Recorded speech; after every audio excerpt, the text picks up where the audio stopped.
이슈 박스. 오늘은 전원주택 잘 고르는 방법에 대해 설명드리겠습니다. 오랜 직장 생활을 하다가 정년에 가까워질 때면 옛날 생각도 나고 은퇴하고 전원 생활을 꿈꾸시는 분들이 많이 있던데요. 시골에 한번 잘 못 들어갔다가 땅을 치고 후회하는 상황이 생길 수도 있어요. 그래서 준비했습니다. 전원 생활을 꿈꾸시는 분들께 유익한 정보가 되었으면 좋겠다고 생각하여 이 영상을 제작하게 되었습니다. 영상을 보기 전에 여러분의 구독과 좋아요, 영상 제작에 아주 큰 힘이 된답니다. 자, 그럼 유익한 전원 생활을 위해 전원주택 잘 고르는 방법에 대해 몇 가지 설명드리겠습니다. 가장 중요한 첫 번째는 내가 진짜 전원 생활을 꿈꾸는지 먼저 내 자신부터 신중하게 생각해야 합니다. 전원 생활을 하시려고 하는 이유는 여러 가지가 있겠지만 어릴 적 시골에서 자랐다, 또는 건강상의 이유로 자연 치유 목적 등등 다양한 이유가 있겠지만 대부분 은퇴 얼마 안 남았다, 남은 인생 흙 밟고 공기 좋은 자연에 살고 싶다. 아주 위험한 생각입니다. 산세 조망 좋고 널찍한 잔디마당에 사시사철에 피는 예쁜 꽃밭에 또 크진 않아도 아담한 텃밭에 내 손으로 직접 가꾼 각종 신선한 유기농 채소들, 생각만 해도 건강해지는 느낌이지요. 하지만 사실 보는 건 좋아요. 농사는 아무나 짓나요? 농사를 지어본 분이라면 좀 더 편하겠지만 파, 마늘, 고추, 배추, 가지, 오이, 양파 등등 경작하는 계절도 다르고 방법도 달라요. 그리고 무엇보다 밭일 안 해보신 분 힘들어서 못해요. 또 잔디마당 밟는 건 좋은데요, 잔디 깎기 진짜 힘들어요. 여름철엔 비 오고 나면 잔디 정말 잘 자라거든요. 일주일이 멀다 하고 잔디 깎아야 합니다. 만약에 꽃 가꾸며 잔디 관리하시는 걸 즐거워하시고 부지런하신 분들이라면 통과. 다음은 술 약속 많으신 분들은 진짜 신중하게 생각하셔야 합니다. 대리 운전 불가한 지역이 많아요. 술 약속이 있다면 외박을 하셔야 하거나 또는 약속에 가서도 술 못 마셔요. 아니면 모임을 우리 집에 초대해서 다 같이 마시고 하룻밤 제공해야 한답니다. 마시고 노래 부르고 놀 땐 좋은데 다음날 치울 땐 장난 아니죠. 초대도 하루 이틀이지 계속하면 힘들겠죠. 다음은 배달 음식인데요. 짜장면, 피자 등등 요즘은 웬만한 요리까지도 배달 안 되는 게 없는데요. 시골 전원주택에 배달 안 되는 지역이 꽤 많아요.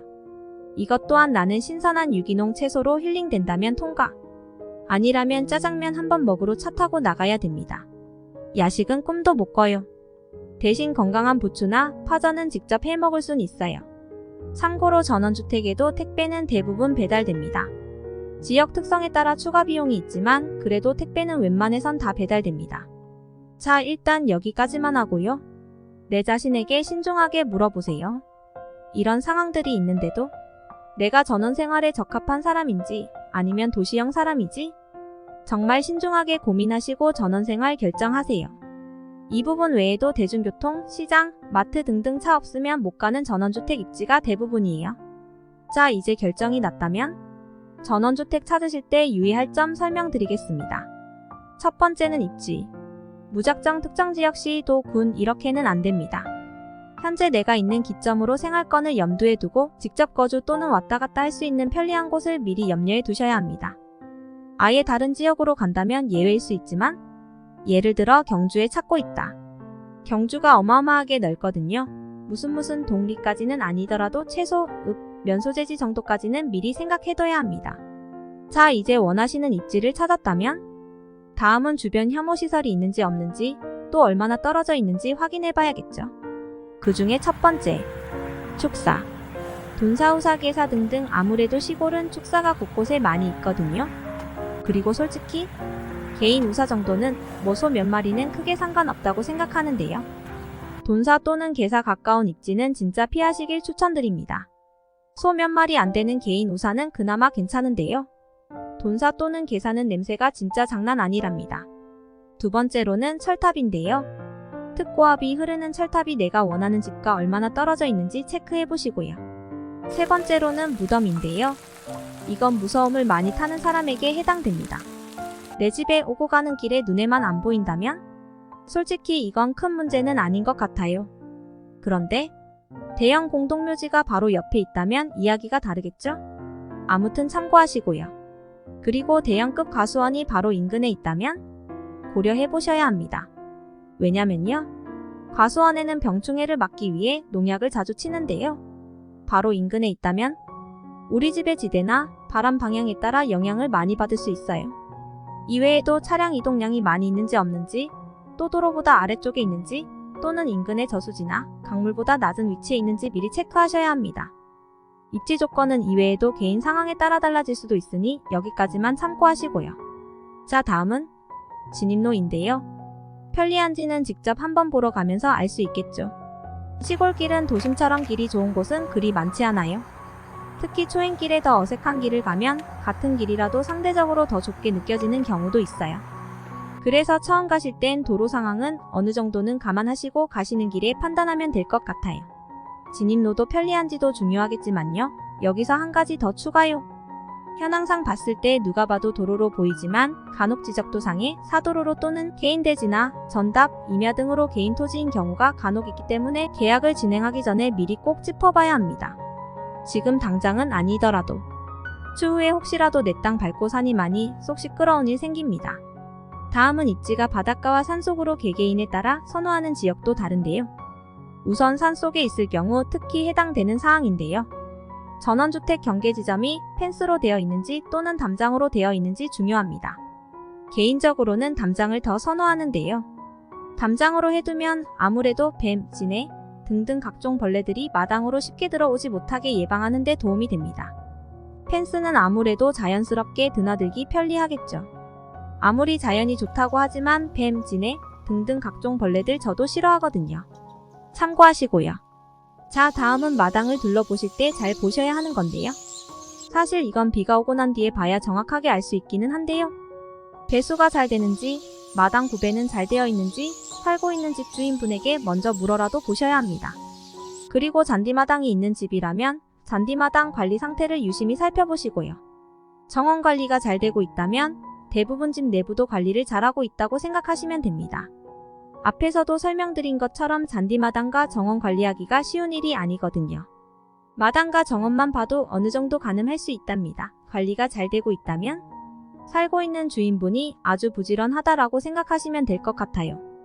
그리고 특히 전원주택은 직접 관리를 해야 하기 때문에 신축집이 아니라면 전 주인분이 얼마나 어떻게 관리를 하느냐에 따라 주택 컨디션이 좌지우지 되는 경우가 많아요. 마당과 정원 등 한 바퀴 쭉 둘러보셨다면 이제 주택 외부 컨디션부터 체크해봐야겠죠. 주택은 철근 콘크리트 구조, 일반 목 구조, 경량 철골 구조로 대부분 이 세 가지로 되어 있는데요. 간혹 H빔 구조와 또 벽돌조 구조가 있는데요. 각 집마다 장단점은 있겠지만 특히 경량 철골 구조는 집이 아니다. 목구조 주택은 어딘가 불안하다. 이런 편견을 가지고 있는 분들도 많이 있던데요.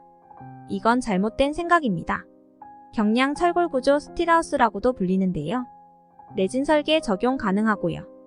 경량 철골 구조도 어떤 자재와 또 어떻게 짓느냐에 따라 천차만별이거든요. 철근 콘크리트 구조는 문제가 없다. 아닙니다. 철근 콘크리트 구조라고 해도 어떤 자재와 또 어떻게 지었느냐에 따라 오히려 누수나 단열에 대해서도 문제점이 있는 집도 있거든요. 그렇기 때문에 어떤 구조로 지어졌다 하더라도 바닥 기초와 내 외부 단열에 어떻게 얼만큼 신경을 써서 지어졌는지가 더 중요합니다.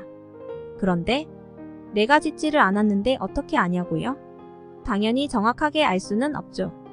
하지만 내 외부를 꼼꼼히 살펴보면 유추할 수는 있답니다. 그럼 지금부터 보시죠. 첫 번째로 들어가는 현관문인데요. 나무문이든 아니면 철제문이든 하여튼 무슨 문이든 열고 닫을 때 묵직한 문이라면 당연히 단열과 방음에 좋은 문이라고 생각하시면 됩니다. 두 번째는 들어갔을 때 여름에 시원한 집, 겨울에 따뜻한 집 느낌으로 물론 냉난방이 되고 있을 땐 알기가 힘들지만요. 가급적 봄이나 가을의 기온 차이를 더 확실하게 느낄 수 있을지도 모르겠어요. 세 번째로는 창호를 확인하면 됩니다.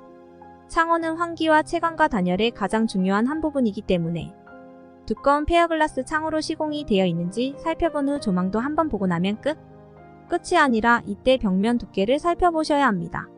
외 단열과 내 단열을 얼만큼 했는지 알 수 있는 방법이거든요. 어떤 구조의 주택이라도 20cm 미만은 좀, 최소 30cm가 넘는다면 우선 오케이. 저는 벽면 두께가 60cm가 넘는 집도 봤답니다. 아무튼 이렇게 꼼꼼하게 살펴보면 어떻게 지었는지 보진 못했지만 어떻게 지어졌는지 유추해볼 순 있습니다. 아주 중요한 팁이니 문 열어서 조망만 보지 마시고 꼭 참고하세요. 다음은 천정부 모서리나 아래쪽 모서리에 누수나 또는 곰팡이 흔적이 있는지 살펴보셔야겠습니다. 왜냐면요, 곰팡이는 습기나 누수, 결로 현상으로 많이 생기기 때문에 꼼꼼히 잘 살펴보시길 추천드립니다. 그리고 집안 내부를 둘러볼 때 바닥이나 벽지, 창호 등등 좋은 자재로 사용했는지, 마감은 꼼꼼히 했는지 눈여겨보시면 전원주택을 판다하고 결정하실 때 도움이 될 것 같아요. 이외에도 더 많은 사항들이 있지만 오늘은 여기까지 하고요.